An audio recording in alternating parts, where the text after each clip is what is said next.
Greetings, my friends. This is Archangel.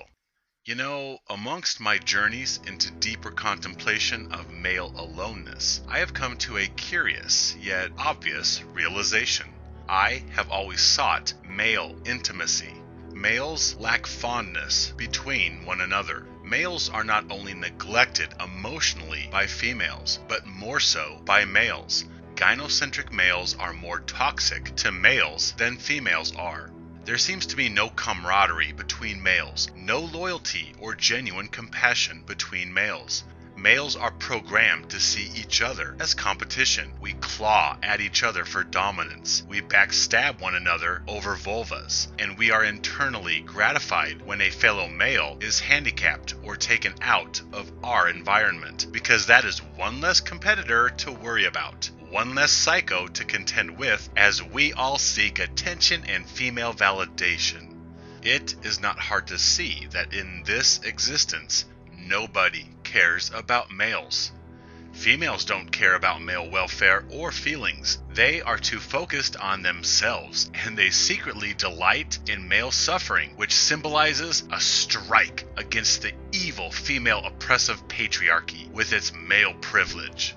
On the flip side of the coin, males do not care about males either. They are relieved and even gratified that a fellow knuckle-dragging, protruding four-headed mutant is now out of the picture. That will be one less murdering, raping plunderer that will be giving you competition.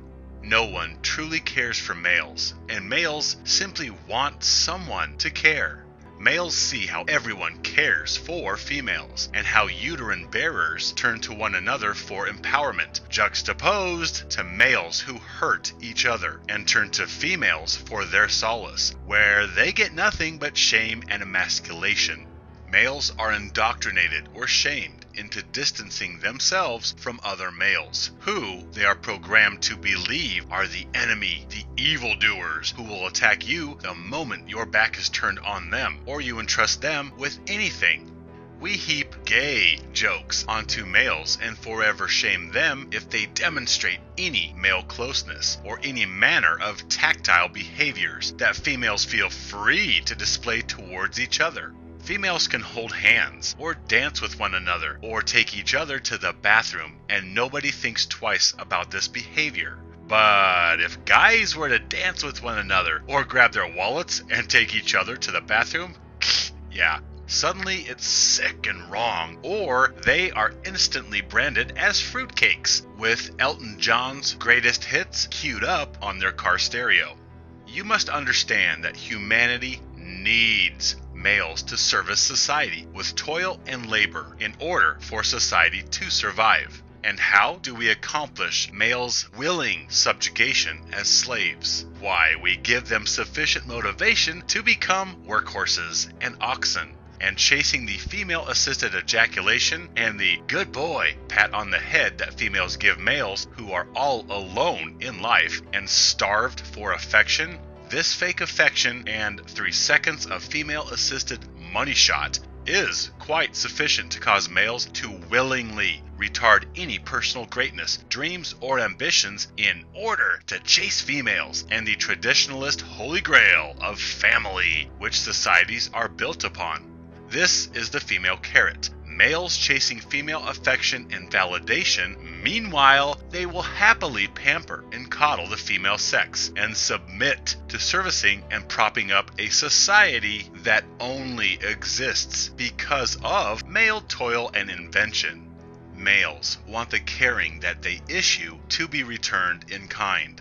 You see, it really is elementary. Males simply desire affection and fondness from others. True affection, not manipulatory affection, which is used as barter for toil and resources.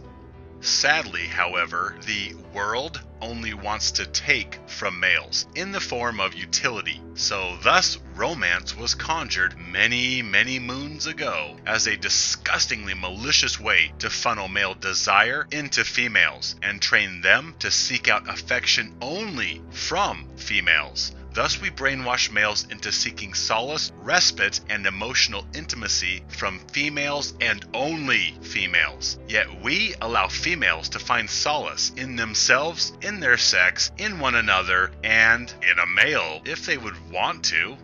Are you keeping track of the permissible flow of intimacy and support? Males emotionally turn to females, and females, they turn to each other, or an elder female in their lives, such as a mother or a grandmother.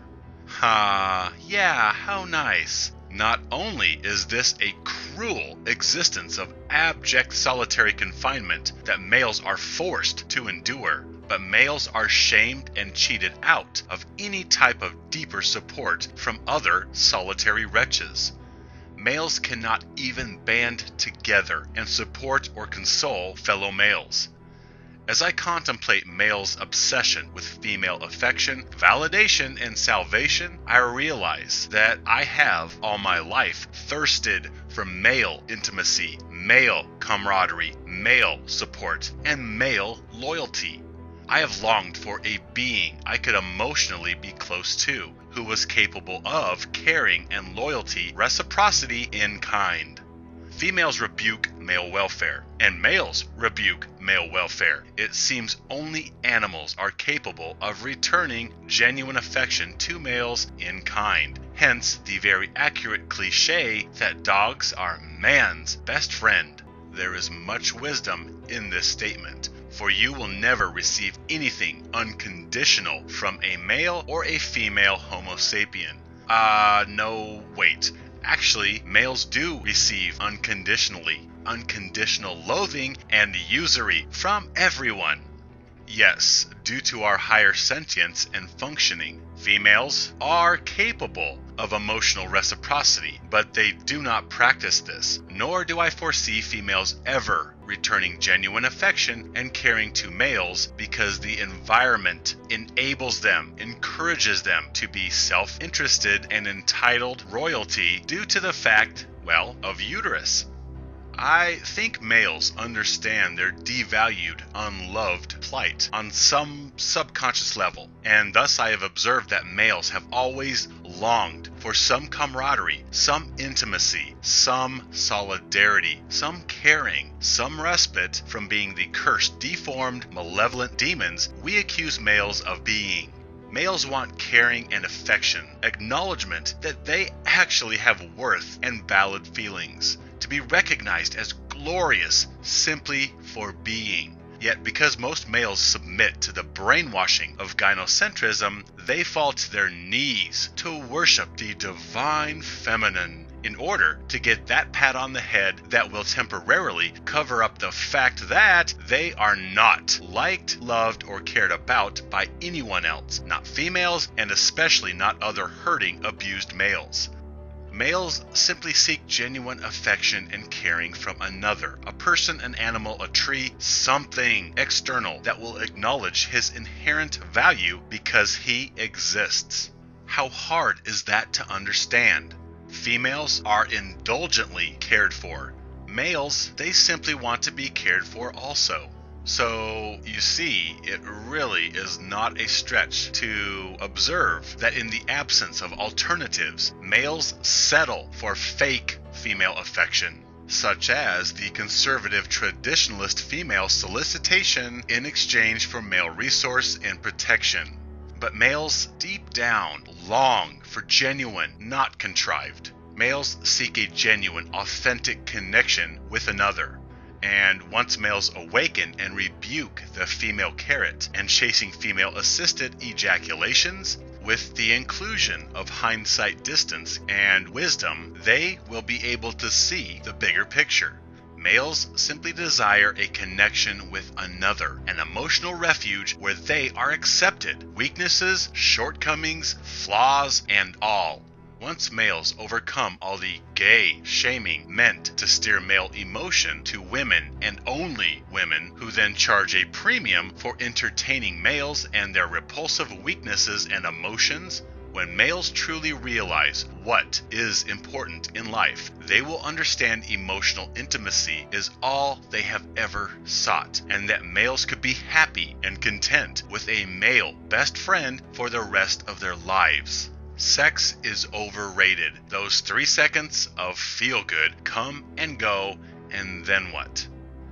It is the emotional intimacy that males seek, the very emotional intimacy that we have never found because we are not truly cared about by anyone. I am reminded of a movie which is called Life, where Eddie Murphy and Martin Lawrence get life sentences behind bars and end up being one another's best friends, their confidants, their companions emotionally. There was nothing sexual, they were both straight. Emotional refuge and fidelity has nothing to do with sex or sexual orientation. It has to do with males finding emotional retreat from a forbidden taboo source, another male. In fact, in light of females' in-gender preference, hypergamous, gynocentric self-preoccupation, I find that genuine emotional intimacy can only be found in males.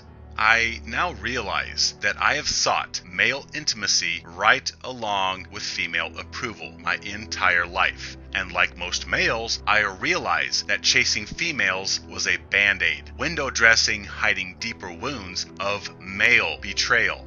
It's like sometimes people eat when they are really thirsty. They mistake their body's hunger signals and eat food when their body is really crying out for water. This is actually quite common, people eating when they really are thirsty. Likewise, males have a desire to solicit affection. Their soul is crying out for affection. So they mistake these signals and they see females who are pretty and they feel the desire for physical affection and copulation with these females. Thus, they misinterpret these signals and chase the divine feminine, when in reality, their soul, their heart, their essence is crying out for male loyalty, male camaraderie, and emotional fidelity with other males. I have always observed how distant males were to one another. Males hold each other at arm's length, including family members and friends. I have observed my entire life how females receive physical and emotional consoling whenever they needed it. Yet males, we are left alone in the dark to cry and work out our problems on our own, shamed from public displays of emotion. I observed how males antagonized each other over their emotions until male hearts were nothing but clusters of angry wounds. Being a male, you quickly learn that males will not entertain your tender emotions and that affectionate Platonic touch is not acceptable between males, aside from a shoulder slap or a handshake. Even full-on hugs are deemed wrong and fruity more often than not when they occur between males. Yet, females are given free rein to touch or be touched by either gender when they need emotional intimacy or physical consoling and reassurance. How sweet. Males are taught to seek physical touch or validation only from females and to eschew male intimacy.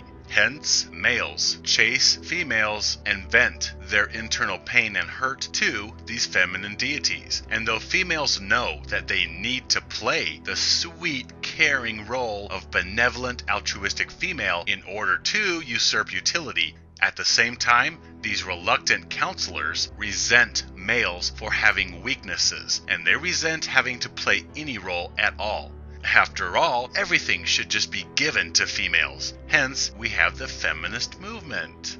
Many females feel that they are the only ones allowed to vent and solicit sympathy in the form of utility. Males are supposed to be the impervious, stalwart providers that women can manipulate with their tears, and then they can seek emotional solace in other females.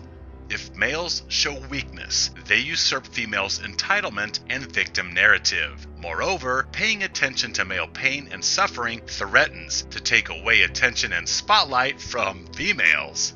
Okay, so, in honest retrospect, the raw, bare-bones, truthful epiphany is this.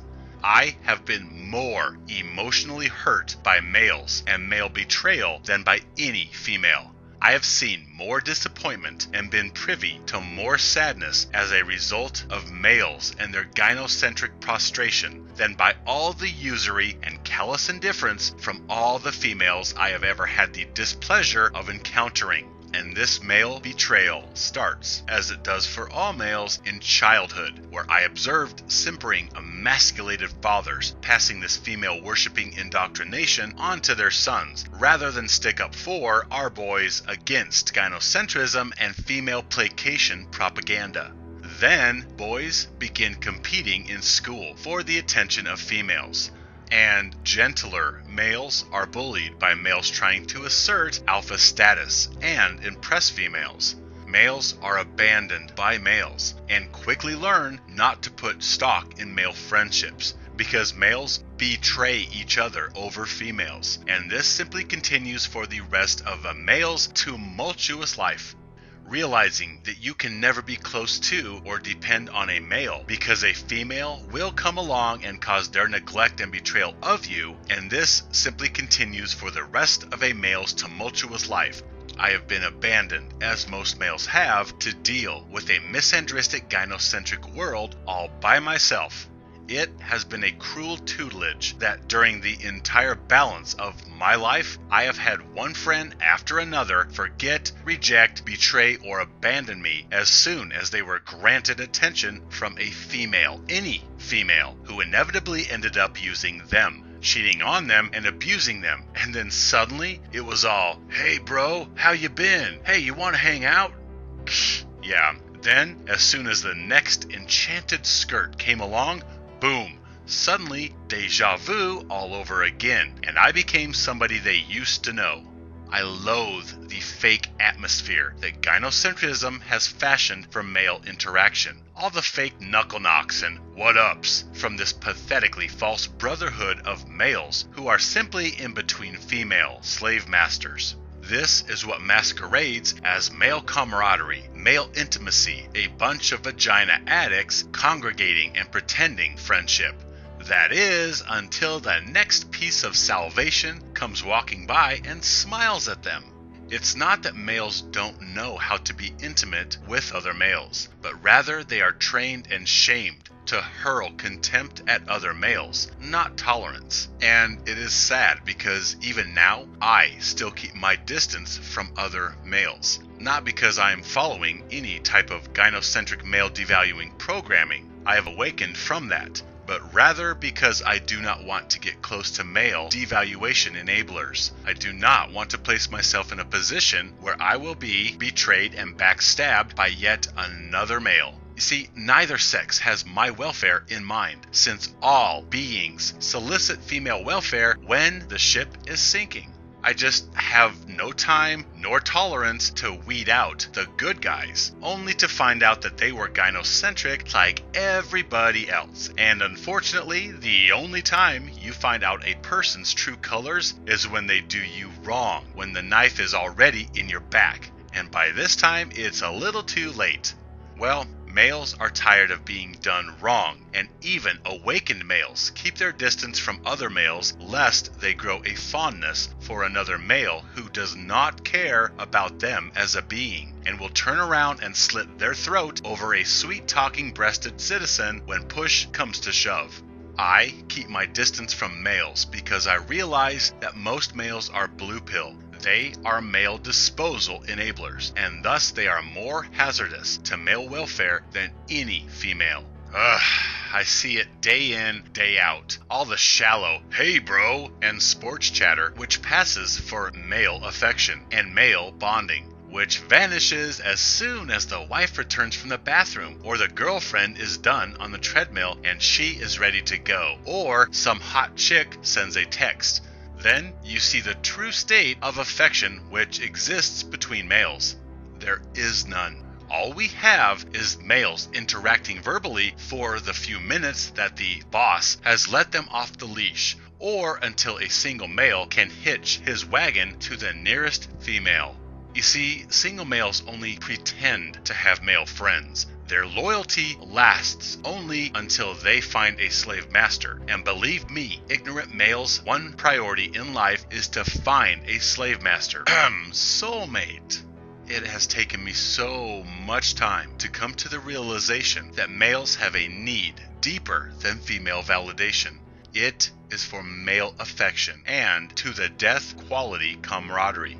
We are tired of constant struggle, the constant battle we wage on other males as we compete in a paradigm that pits males at each other's throats over female affection and reproductive rights. Most may not understand, but males are tired of the one-upsmanship. We are tired of the constant abuse in a zero-sum game. Indeed, I find that the deeper heart of the male collective is tired of all the treachery that we invoke on one another over females. The male collective is desirous of true male intimacy and caring within a brotherhood that actually stands resolute and unflinching in the face of gynocentrism and male devaluation, which leads to disposal. The one tragedy of gynocentrism's many trespasses onto males is that the abused shovels cannot even bond or comfort one another. Instead, we eschew other males because we have been trained to feel disgusting if we get too close to each other. Again, males desiring male intimacy, this has nothing to do with physical attraction or sexual orientation. Love does exist, yet romantic love is a farce. I find that sex taints most relationships, more often than not, because sex parades transient physical tastes and turn-ons as love. And physical taste is usually dependent upon physical appeal or looks. And looks, which is a combination of youth and beauty, is a very temporary condition. And when this goes, usually the physical attraction goes right along with it, which is why we have people say they have fallen out of love. You don't fall out of love, but you most definitely fall out of lust or lose physical attraction and their accompanying drug highs.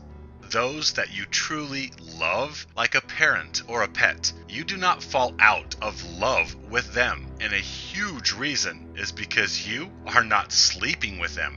I have observed that love is Platonic at its core. It has no reservation for romance or sex or physical appeal. Love is independent of sex, and sex is not love. Affection is what males seek, and males so desperately need Platonic intimacy where they can trust their fellow brother without that male betraying them as soon as a female enters the room. A safe space where males can touch one another, whether an arm around the shoulder or a full hug that lasts more than a second, without all the gay shaming. Furthermore, I find that Platonic intimacy is the most pure form of caring, and it is a marvel that is exclusively male. This is quite the realization that I have always sought male intimacy and loyalty my entire life, yet I have been denied this, as every male I have befriended and invested trust and emotion into has inevitably demoted me to being expendable when a female comes along. Yeah, surprise, surprise! Males are expendable in the family, in the courts, on sinking ships, and in friendships. Males are simply disposable. This is our Homo sapien legacy. Guess what? I vehemently rail against this unwarranted injustice. I have invested true feelings into male friendships only to be unceremoniously dumped and disregarded at the first chick that comes their way. This has in effect taught me that putting time and energy into male associations is a futile, worthless cause, as useless as putting emotion into female associations. Males are so pathetic when it comes to females and their addiction to salvation through physical validation, physical affection, which precipitates a drug high.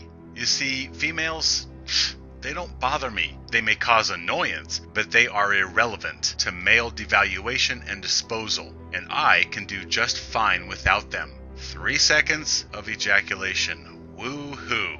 However, males that abuse or backstab other males over females, this causes me pain and outrage. It's so sad knowing that I cannot invest in the very beings that I seek to liberate, the very beings I seek to exonerate out of my caring for them and their welfare. It really is sad knowing that I cannot rely on any male, since they will turn on me the moment a pretty skirt passes by. Since, well, when a male desires a female, suddenly all other males are threats that he needs to neutralize in his bid to win her attention and affection. It's sad observing males who possess the brilliance and greatness of gods defile themselves and act so disgustingly subservient around females.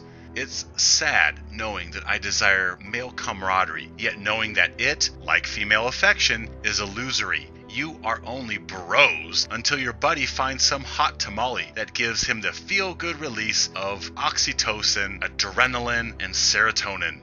It is really sad knowing that most males are just as toxic to individual male feelings as females are. In fact, more so. Because we are a gynocentric world, you should be so unsurprised when a female does you wrong, since we see females exhibiting their true nature every day. But you are absolutely blindsided when a buddy betrays you over a female. To me, this is a betrayal worse than any female-born treachery. I have been more deeply wounded by male friend treachery than by any female trifling. Time and again throughout my life, I have invested feelings and emotions into a male friendship only to be marginalized and discarded later on, usually over a female in some shape or fashion. One quick example for you. I had a friend some years ago who moved to California. He told me, "Come out here, bro. You can stay with me. I will get you all set up." And this was music to my ears because we had talked so many times about how we were going to go to California and take on Hollywood. And we were tight, I thought. So one night, I packed up my convertible bug with a few clothes, a few dollars in my pocket, and was off to chase my dreams. Yeah, I'm spontaneous like that. But why shouldn't I be? I had the trust in a good loyal friend out there waiting to help me, right? So, long story short, I get out there to stay with him for what promised to be me and him and good times as far as the eye could see, only to find the ultimate buzzkill. He has a girlfriend he is living with. Okay. Now, his girlfriend and I did not mesh at all. She could not stand me from the get-go, most likely because I threatened her power structure of control over him. So I minded my P's and Q's, stayed in my room most of the time, and after a week of putting up with them and monitoring everything I did and said around her, I came home some nondescript average afternoon from the library, only to find the front door locked, and my key did not work. That's odd. So I knocked on the door. She answered and would only open the door an inch, and said that I would have to come back when Tyson got off work. Okay, what the hell was this all about? I was barred from the only domicile that I had in this foreign place. So fine, I went and burned a few restless hours at the local shopping mall, then came back. This time, my friend met me at the door and said that I had to go that minute. Go? Where? Where am I gonna go? I came out here to stay with you. Yeah. So apparently she had fabricated some story and lied to him, saying that I tried to break into their room and have sex with her while he was at work. Really? Wait. So no, you're not serious? Yeah, apparently he was. He accompanied me under threat of violence to my room as I gathered all my things and left.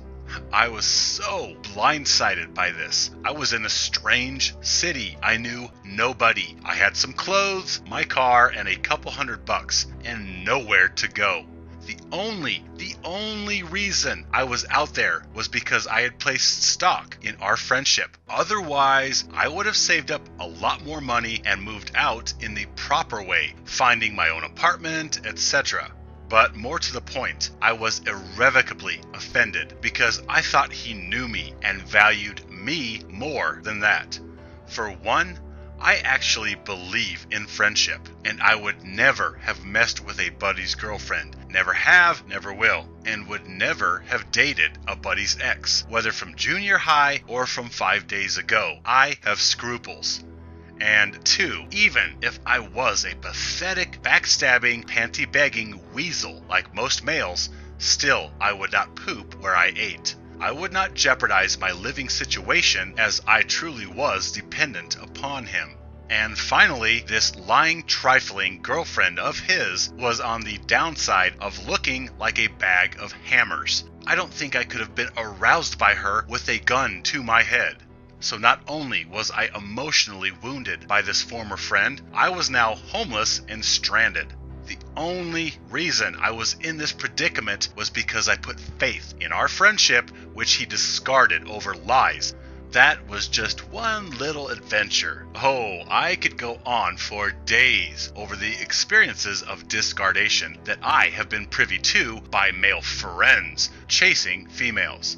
And it pains me to think that I have treated other males this way when I was a blue pill male. This is the cruel lesson that I have gleaned from life, that because males are all alone, because they are hurting, because they are indoctrinated to worship and defend females, especially mothers, because of the male plight, males are thus a poor receptacle for male affections. Oh, you bet females are a poor receptacle for male affection, but males are a worse receptacle, and they will turn on and betray you as they chase their salvational band-aids through females. Males have no recourse for genuine caring from either sex.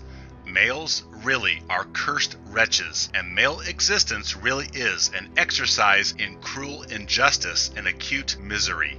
Males neglecting and discarding me? This has been my experience of male camaraderie. This happens every second of every minute of every day around the globe. Males betraying each other. Indeed, I have invested years of being there for my friends, as loyal as I possibly could be. Yet suddenly, all that is instantly flushed down the toilet over some female. I guess this treatment helped me in my red pill awakening to really look at the males and their unfair plight, as well as these fake, painted up creatures that males betray and backstab each other over. And despite all the praise and caring I have for males, despite their infinite genius and brilliance, despite my passion to liberate males from misery and subjugation, I have to admit that I have more disappointment in males than females. Oh, but we're not supposed to complain. Males are simply to man up, shrug off a friend's betrayal as part of life. He's moving on and making a life with his new best friend. He has new, more important priorities now, which is her. And this is the natural order of life and our society. And one day, you too will find a female and forget all of your friends because she will be your new best friend, your soulmate. She will provide you salvation and meaning to life. You will start a family. And all these male associations of high school or college, they are so juvenile. They are supposed to be temporary until you grow up and find some female to forget everybody else in your environment over. Isn't this what males are indoctrinated with? Simply suck up the male betrayal, discardation, and neglect because that's just how it is. That's life. Males are all alone. We train males to eschew other males and hop from leech to leech for the rest of their life as they run from their inherent aloneness, chasing salvation in an existence in which he can neither trust his tender emotions with females nor males. Are you starting to grasp the true plight of males? Nobody cares. Meanwhile, females are protected and provided for. Females care about themselves and the feminine collective. And obviously, males truly care for females and demonstrate this by dying for them when the ship sinks. However, there is no reciprocity to males, nor do males care about the male collective. all caring and value in this world has abandoned males and found refuge solely in females.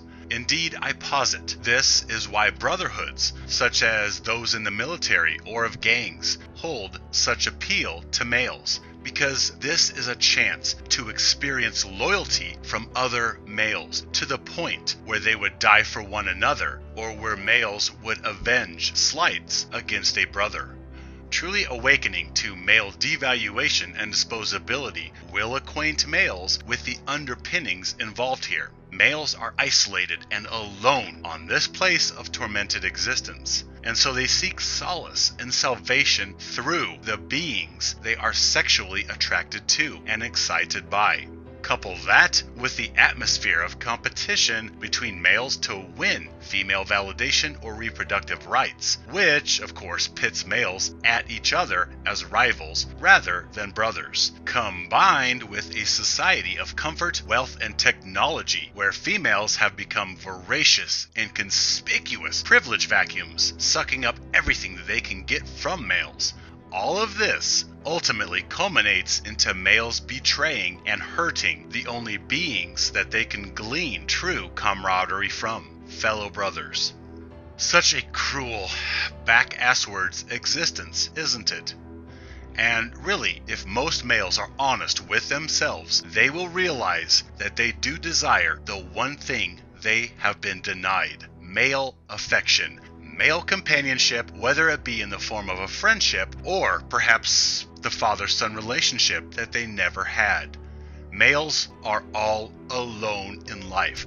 So you compound this with a lack of male intimacy, a lack of male warm and fuzzies. This is the equivalent of pouring fuel on a fire and thus turbocharging lonely males into servitude to females, with the subsequent plugging back into the vaginisty collective by lonely males in order to fill the painful isolation in male lives, left by the realization that there is limited to no intimacy, solace, or loyalty outside the vaginisty.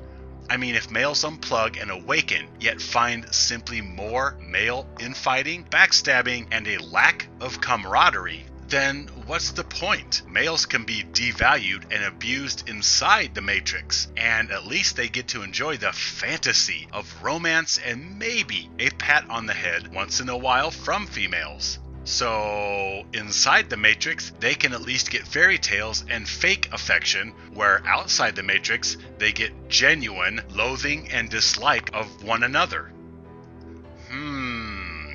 It's tough to see why most males choose to remain blue pill. I find that lack of male intimacy in a boy's life drives them to female subjugation via mom as a surrogate for dad's distance and disenfranchisement from his own feelings and inner worth. Even males whom I have placed faith in, who realize male devaluation and disposability, suddenly they disappear, and I later find out that they found a female to chase, and that was why I was dumped once again. Even the awakened males do this. They act like males are simply supposed to understand their depreciation in priority. Oh well, that's just life, huh? Males grow up and become shovels who rebuke and abuse their fellow brothers. Is this all that Homo sapiens have to offer? Gynocentric privilege vacuums and shovels? Is this all? Males who rebuke one another because they cannot overcome their instincts, their addiction to validation through females, because they loathe themselves and their sex? I mean, blue pill males do not offer genuine friendship to other males, because you will become the immediate threat and or liability the moment a female comes along. Awakening males do not completely open their hearts to males because they realize all too well that males are predisposed to betray over females, and thus wise males do not invest any emotion fully into any male. They guard themselves.